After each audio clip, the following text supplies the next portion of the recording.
प्रभु यीशु कह रहे हैं, तुम भविष्यद्वक्ताओं और परमेश्वर द्वारा तुम्हारे पुरखाओं से बांधी गई वाचा के वारिस हो। परमेश्वर ने इब्राहिम से कहा, तेरी संतान के माध्यम से पृथ्वी पर सभी लोग आशीर्वाद प्राप्त करेंगे।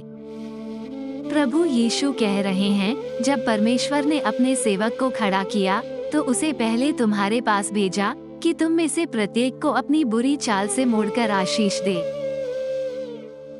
पिता परमेश्वर ने कहा, हाँ, परंतु तेरी पत्नी सारा से तेरे लिए एक पुत्र उत्पन्न होगा और तू उसका नाम इसहाक रखना। मैं उसके साथ अपनी वाचा स्थापित करूंगा जो उसके बाद उसके वंशजों के लिए चिरस्थायी वाचा होगी। क्योंकि वे उसके वंशज हैं, इसलिए वे सभी इब्राहिम के बच्चे हैं। इसके विपरीत इसहाक के माध्यम से तुम्हारा वंश गिना जाएगा। तुम्हारे वंशज बालू के किनकों के समान होंगे और तुम पश्चिम और पूर्व, उत्तर और दक्षिण तक फैल जाओगे। पृथ्वी पर सभी लोग आपके और आपके वंशज के माध्यम से आशीर्वाद प्राप्त करेंगे। यहूदा के हाथ से राजदंड न छूटेगा और न हाकिम की लाठी उसके पांवों के बीच से तब तक दूर न होगी, जब तक कि जिसका वो है वो आकर अन्य जातियों की आज्ञा न माने।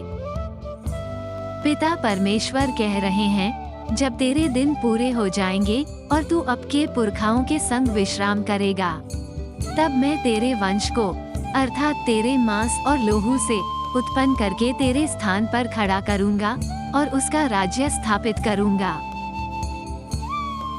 वो वही है जो मेरे नाम के लिए भवन बनाएगा और मैं उसके राज्य की गद्दी सदैव के लिए स्थिर करूंगा। आमीन टाइप करें।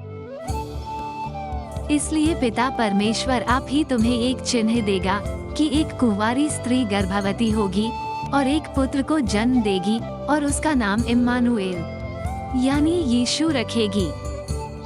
स्वर्गदूत यीशु के जन्म के पहले प्रकट हुआ। स्वर्गदूत ने उत्तर दिया, पवित्र आत्मा तुम पर आएगा और परम प्रधान की शक्ति तुम पर छाया करेगी। इसलिए जो पवित्र जन उत्पन्न होगा वो परमेश्वर का पुत्र कहलाएगा। इसलिए वह यूसुफ उठा और रात के समय बच्चे और उसकी मां को लेकर मिस्र चला गया, जहां वो हेरोदेस की मृत्यु तक रहा। और इस प्रकार परमेश्वर ने भविष्यद्वक्ता के द्वारा जो कहा था वो पूरा हुआ।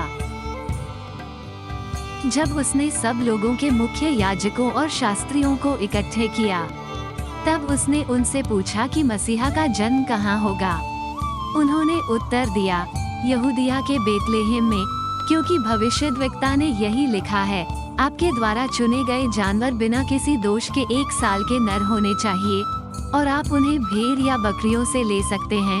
तो फिर मसीह का लहू, जिसने अनंत आत्मा के माध्यम से अपने आप को परमेश्वर को बेदाग अर्पित कर दिया, हमारे विवेक को उन कार्यों से कितना शुद्ध करेगा जो मृत्यु की ओर ले जाते हैं, ताकि हम जीवित परमेश्वर की सेवा कर सकें। उन्हें महिमा और आदर का मुकुट पहनाया है।